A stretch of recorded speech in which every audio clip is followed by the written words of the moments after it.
বঙাইগাঁও জিলাত মাৰাত্মক লাম্পি ৰোগে ধাৰণ কৰিছে কালৰূপ। জিলাখনৰ বিভিন্ন প্ৰান্তত এই ৰোগত আক্ৰান্ত হৈছে পোহনীয়া গৰু।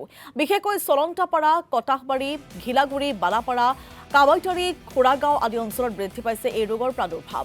আৰু এই প্ৰচণ্ড মৃত্যুমুখত পৰিছে কেইবাটাও গৰু। শীঘ্ৰে ব্যৱস্থা গ্ৰহণৰ বাবে পশু চিকিৎসা বিভাগক দাবী জনাইছে পশুপালকসকলে। আৰু এই সন্দৰ্ভত সেই স্থানৰ পৰা আমাৰ সাংবাদিক খাদেমুল হুছেইনৰ এখন প্ৰতিবেদন চাওঁ আহক।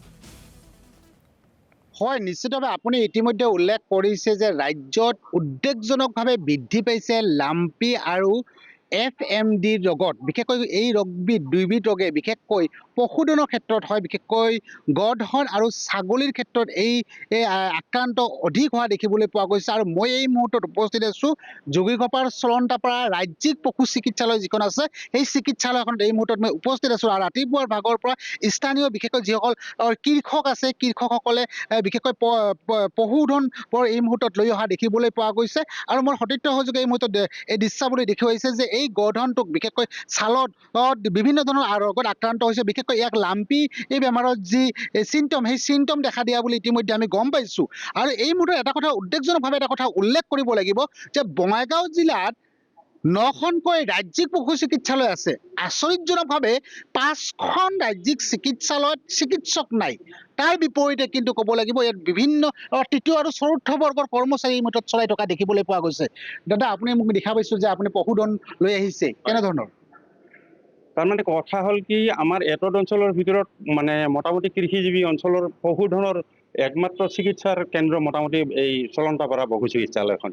তেনেস্থলত বিভিন্ন ধৰণৰ কৃষক ৰাইজে পশুধনসমূহৰ অচিন ৰোগত আক্ৰান্ত হোৱা পশুধনসমূহ লৈ আহিছে। গতিকে আমি দেখিবলৈ পোৱা মতে স্কুল আৰু মানে আৰক্ষী বিভাগৰ বাহিৰে সময়মতে মানে ৰাজ্যখনত কাৰ্যালয়সমূহ চলা প্ৰায় দেখা যোৱা নাই।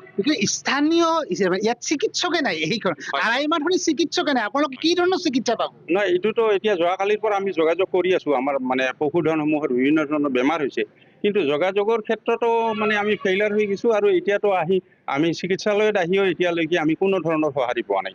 কিমান কিলোমিটাৰ দূৰ আপুনি ইয়াত আহি উপস্থিত হ'লে? মোটামুটি 9-10 কিলোমিটাৰ আঁতৰৰ পৰা আহিছোঁ। নিশ্চিত প্ৰায় 9-10 কিলোমিটাৰ দূৰত্বৰ পৰা আহি ইয়াত উপস্থিত হৈছে। আৰু তাৰ পিছত এয়া অৱস্থা। চিকিৎসালয়খনত এই মুহূৰ্তত ক'ব লাগিব চিকিৎসক নাই। আৰু ইয়াত যিবোৰ কোঠা, সেই কোঠাবোৰ দেখিলে আপুনি সহজে অনুমান কৰিব পাৰিব। ইয়াৰ মই এগৰাকী ইয়াৰ কিহৰ চিকিৎসালয়ৰ কৰ্মচাৰী আছে। আপুনি কি পদবীত আছে? হয়, মই চলন্তাপাৰা ডিছপেঞ্চাৰীৰ ভেটেনাৰী ফিল্ড এছিষ্টেণ্ট হওঁ মই। আপোনালোকৰ বৰ্তমান বিশেষকৈ যোৱা কেইবাদিন ধৰি অচিন ৰোগত আক্ৰান্ত হৈছে পশুধন, কি কি ৰোগত আক্ৰান্ত হৈছে? বৰ্তমান আমাৰ ডিছপেঞ্চাৰীত মেক্সিমাম গৰু ছাগলীৰ কাৰণে গৰুৰ কাৰণে লাম্পি বেমাৰ আক্ৰান্ত হৈছে আৰু FMD বেমাৰ আক্ৰান্ত হৈছে। আৰু ছাগলীৰ কাৰণে এনে 2-এটা সাধাৰণ কেছ জ্বৰ, চৰ্দি, কাহ এইবিলাক বেমাৰৰ কাৰণে আক্ৰান্ত হৈ আছে। মই জানিব পাৰিছোঁ প্ৰায় আঢ়াই মাহ ধৰি ইয়াত স্থায়ী চিকিৎসক নাই, কি ক'ব? এতিয়া চাওক, এতিয়া গভৰ্ণমেণ্টে যদি আমাক পাৰ্মানেণ্ট ডক্টৰ নিদিয়ে তেতিয়াহ'লেতো আমাৰ ক'ব লগা একো নাই। এতিয়া গভৰ্ণমেণ্টে নিদিলে এতিয়া উপায় নাই। আৰু আমাৰ ফালৰ পৰা আমাৰ মালেগড় হস্পিটেলৰ এজন ডক্টৰ আছে, ডক্টৰ উত্তম কুমাৰ চৌধুৰী বুলি নাম। সেই ছাৰে আমাৰ হস্পিটেলৰ কাৰণে ইনচাৰ্জ হিচাপে চলি আছে। মই এটা কথা জানিব বিচাৰিছোঁ যে বিশেষকৈ বঙাইগাঁও জিলাত কিমানখন ৰাজ্যিক পশু চিকিৎসালয় আছে আৰু কিমানজন স্থায়ী চিকিৎসক আছে? আচ্ছা, বৰ্তমান আমাৰ বঙাইগাঁও জিলাত 9খন ভেটেনাৰী ডিছপেঞ্চাৰী আছে। তাৰে ভিতৰত অকল 4খন ডিছপেঞ্চাৰীতহে পাৰ্মানেণ্ট ডক্টৰ আছে, আৰু বাকী 5খন ডিছপেঞ্চাৰীতহে ইনচাৰ্জ হিচাপে ডক্টৰ আছে।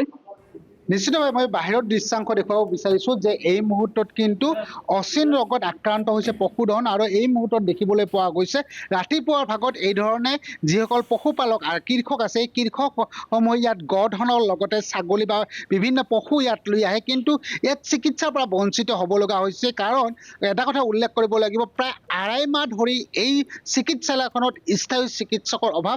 আৰু তাৰ সমান্তৰালভাৱে কিন্তু উদ্বেগজনকভাৱে বৃদ্ধি পাইছে লাম্পি আৰু FMD এই দুইবিধ ৰোগ বৃদ্ধি হোৱা দেখিবলৈ পোৱা গৈছে।